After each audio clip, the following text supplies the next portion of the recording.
지금 60% 이런 얘기 들어보니까 아마 국내 주식, 개별 주식 하신 것 같아요. 맞아요. 맞아요. 무당. 맞아요. 정확히. 그쵸. 왜 떠올랐을까요? 아, 죄송해요. 맞아요.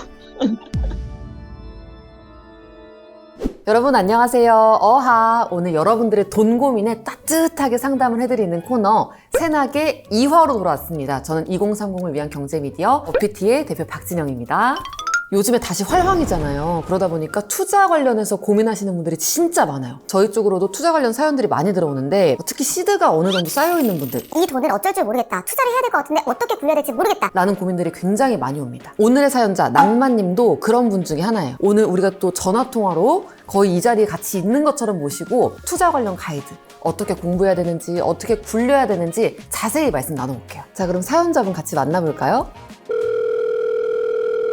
여보세요? 네, 안녕하세요. 낭만님 맞으실까요? 아, 네, 맞아요. 반갑습니다. 저 OPT 박진영이라고 합니다. 아, 안녕하세요. 와, 반갑습니다. 어떤 고민 있으셔서 제보하게 됐는지 들을 수 있을까요? 아, 요즘에 다들 막 네. 주식 많이 하시잖아요. 열풍이고. 내가 옛날에도 이런 식으로 다들 주식을 할 때 다 같이 우르르 들어갔다가 정말 마이너스 막 60%, 70% 이렇게 찍어서 그 뒤로 예적금만 계속 하고 있거든요. 네네. 근데 지금 예적금으로 돈을 한 1억 정도 모았는데 1억 정도 모았는데 그래도 돈을 어느 정도 모은 것 같은데 계속 이렇게만 하자니 좀 뒤처지는 것 같고 뭔가 속도를 좀 더 내면서 투자도 같이 병행하고 싶다 이런 고민이 들어서 네네. 제보하게 됐어요. 그러니까 코로나 때 투자를 시작하신 거죠? 네, 맞아요.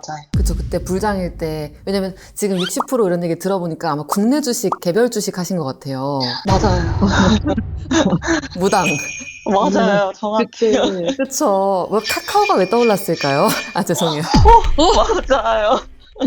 무당. 어쨌든 그 산 주식들은 다 처분을 한 걸까요? 아니, 이거 저 가지고 있으면 언젠가 오르지 않을까 해서 네. 네네. 저희 오늘 상담하면서 개선하고 싶은 지점이 있다면 또 어떤 게 있을까요? 투자를 좀 그만 겁내고 좀 제대로 시작해보고 싶어요. 아, 그리고 적어주신 내용을 보니까 안전자산과 투자를 적절한 비율로 실행하는 똑순이가 되고 싶어요. 맞아요. 완전 똑순이 되는 방법 제가 알려드릴게요. 일단 제가 이제 좀 본격적으로 첫 번째 어떻게 투자를 지금 안전자산, 위험자산 나눠서 해야 되는지부터 좀 설명을 드릴게요. 투자는 결론적으로 말씀드리면 일단 포트폴리오 들어보셨죠? 네. 네, 포트폴리오 관점에서 반드시 투자를 하셔야 되고 위험자산, 안전자산이라는 개념이 이 포트폴리오를 받아들이게 되면서 알게 되는데 뭐 예를 들면 위험자산은 주식이라든지 비트코인, 안전자산은 금, 현금, 채권 이런 것들로 보통 얘기하는데 이게 절대적인 건 아니라는 건 먼저 말씀을 드려야 돼요. 네. 예를 들어서 금 같은 경우에는 기존에는 항상 안전자산이다라고 얘기를 해왔지만 요즘에는 아니잖아요. 금 가격이 엄청 많이 올랐다가 또 확 내려갔다가 다시 지금 좀 오르고 있는데 투기성 수요가 이렇게 붙으면 현재로서는 안전자산이라고 볼 수 없다. 라고 할 수 있고 주식 중에서도 주식인데 어떤 건 상대적 안전자산, 어떤 건 상대적으로 위험자산이라고 볼 수가 있어요. 큰 틀에서는 안전자산, 위험자산을 이야기를 하지만 우리 머릿속에는 다 상대적인 거다. 심지어 비트코인도요. 장기적인 관점에서는 기축통화라고 보시는 분들은 나중에 이제 달러를 대체할 거다라고 보시는 분들은 비트코인을 완전 안전자산으로 생각하고 모으는 분들도 있어요. 그래서 이거는 절대적이지 않기 때문에 우리 낭만님 기준을 나중에는 만들 수 있을 것이고 그래야 한다. 자산 배분을 해서 포트폴리오라는 걸 만들어야 되는데 혹시 우리 낭만님은 포트폴리오에서 안전자산하고 위험자산 비중은 어느 정도로 넣고 싶으세요? 그 적절한 비율도 잘 모르겠긴 한데 네. 일단은 일반적으로 투자를 할 때 대표적인 포트폴리오를 좀 참고를 하는 게 좋거든요. 네. 세 가지를 말씀드릴 텐데 첫 번째는 올웨더 포트폴리오. 4계절. 올웨더. 그 증시에도 계절이 있다라고 해요. 시장에도 계절이 있는데 어느 때는 상승, 어느 때는 하강, 또 바닥까지 뚫는 거, 그 다음 회복. 이 4계절에서도 다 방어할 수 있는 포트폴리오를 레이 달리오라는 투자자가 만들었어요. 네. 이 포트폴리오는 주식 30, 40, 장기국채 40, 중기국채 15%, 금 7.5, 원자재 7.5 이렇게 나누는 거고 주식 같은 경우에는 S&P 500 전체에 투자하는 SPY, SPY라고 하는 ETF로 넣고 미국 장기 국채는 한 만기가 20년 이상 남아있는 정말 장기 채권을 뜻하는데 이것도 내가 채권을 직접 사는 게 아니라 20년 이상 만기에 미국 장기 국채에 투자하는 ETF가 또 있어요. TLT라는 게 또 대표적인데 TLT라는 그 상품으로 한 40% 넣을 수가 있고 중기는 7에서 10년 정도인데 이것도 투자 이런 채권을 모아놓은 ETF가 있어요. IEF라고 불리는 미국 중기 국채 ETF 요게 15% 넣고 금도 금 현물을 선물에 투자하는 ETF 있거든요. 원자재는 뭐 예를 들면 은이라든지 뭐 커피라든지 뭐 등등 원유라든지 이런 것들인데 원자재 ETF도 있어요. 그래서 나중에 꼭 올웨더 포트폴리오는 한번 찾아보세요. 네네. 네, 그리고 뭐 6대4 포트폴리오라고 해서 간단하게 주식에 60, 채권에 40 넣는 것도 있고 세 가지 자산을 분배하는 모델로 주식 50, 채권 30, 금 20 이렇게 나눠서 넣는 경우도 있어요. 포트폴리오의 종류는 굉장히 다양하지만 참고해볼 만한 것들은 이런 게 있다라는 네. 얘기고요. 지금은 현금 비중이 아마 그래프로 나타내면 안전자산이 거의 막 90% 될 거예요. 맞아요. 그렇죠. 투자 성향이 혹시 좀 안정지향형이세요? 그렇긴 해요. 아, 그러면은 억지로 안 맞는 거를 일부러 하면은 되게 불안하거든요. 네. 저는 투자할 때 스트레스 받는 것도 손실이다 라고 생각을 하기 때문에 내 성향하고 근접한 걸로 출발을 한다면 주식 비중을 절반보다 조금 더 적게 가져가도 괜찮을 것 같아요. 아, 네. 그래서 지금처럼 현금 자산을 갖고 있는 상태면 한 번에 이 포트폴리오를 만들려고 하면 안 돼요. 아, 예를 들어서 지금 네. 현금 5천만 원이 있다면 이 5천만 원을 가지고 매달 10%씩 헐어서 그 사는 타이밍을 분산하는 것도 되게 중요한 분산 투자거든요. 네. 그리고 포트폴리오 구성한 다음에는 매달 적립식 매수를 해서 내가 잡아놨던 그 채권 주식 비중으로 점차 원금을 늘려가면 돼요. 이렇게 포트폴리오를 만드셨다라고 하면은 이때부터는 이제 리밸런싱이란 걸 해야 돼요. 1년에 한 번 정도 내가 최초에 정해놨던 자산 비중으로 맞춰놓는 작업을 뜻해요. 예를 들어서 나는 안전자산하고 위험자산 비중, 이 비중을 5대5로 맞춰놨고 난 이렇게 앞으로도 가고 싶은데 주식이 그 사이에 너무 좋았다. 주식 가치가 올라서 현재 평가 금액 기준으로 3대7이 돼버렸다. 너무 좋은 거긴 하지만 네. 근데 내가 생각한 포트폴리오 비중하고는 또 다르잖아요. 이럴 때는 다시 5대5로 맞춰주기 위해서 주식을 팔아요. 팔고 채권을 삽니다. 아, 그 판 걸로요? 네네네. 주식을 팔고 판 금액으로 채권을 사서 다시 5대5로 맞춰주는 거예요. 그게 리밸런싱이고 이게 사실 처음에는 좀 어려워요. 왜냐면 주식 올랐는데 더 기다리면 갈 것 같은데 그럴 것 같아요. 저도 어렵거든요. 이거 말로 이렇게 하고 있지만 저도 코스피 막 투자하면서 아 이거 더 갈 것 같은데 이거 팔아야 돼? 네. 싶은데 아니야. 투자 오래 할 거니까 다 팔라는 게 아니고 5대5 맞출 수 있는 정도만 튀어나온 부분만 깎아서 채권을 산다. 이런 식으로 안전자산, 위험자산의 비중을 관리를 쭉 하는 거죠. 포트폴리오의 본질은 수익을 무조건 높이는 게 아니라 위험을 최소화하고 어떤 상황에서건 내 자산을 지킬 수 있도록 만드는 거거든요. 네. 그래서 나는 이 원칙대로 하고 있기 때문에 흔들리지 않아 라고 생각하실 수 있다. 두 번째는 공부가 되는 자산에 투자하는 게 굉장히 효율적인 방법이에요. 제가 생각했을 때 안정지향적인 분들은 투자 공부를 하려는 분들이 많아요. 맞아요. 그렇죠. 근데 그냥 공부만 하면은 똑똑한 사람 되는 거거든요. 네. 우리는 투자를 잘하기 위한 공부이기 때문에 예를 들면 테슬라 같은 경우에는 왜 잘 될까, 왜 안 될까를 보려면 미국 트럼프 관세 정책, 미국 소비자들 소비자 심리, 미국 금리, 자동차 기업들 수출 현황, 중국과의 관계 여러 이슈들이 이 테슬라라는 기업의 주가에 영향을 주거든요. 그래서 이런 기업은 한 주만 사놔도 공부가 잘 돼요.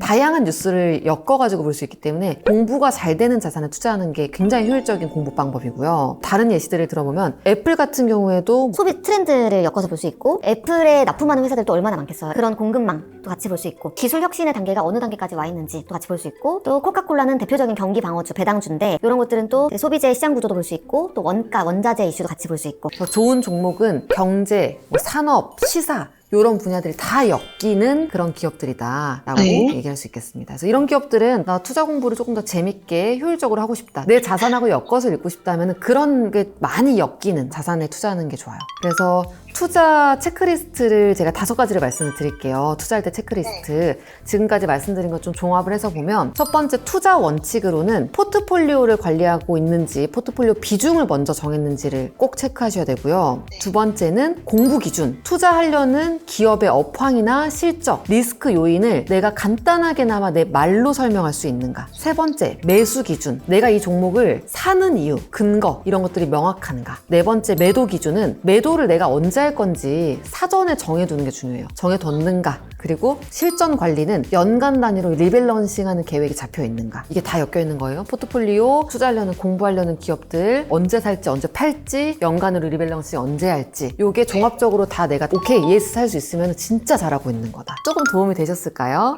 도움이 너무 많이 됐던 게, 저는 그때 주식박 불장이 막 들어가서 말아 먹었을 때 이런 포트폴리오 이런 것도 몰랐고, 기업 정보 이런 거 공부할 생각도 안 하고 옆에서 누가 이거 사 이러면 그거 사고 막 그랬거든요.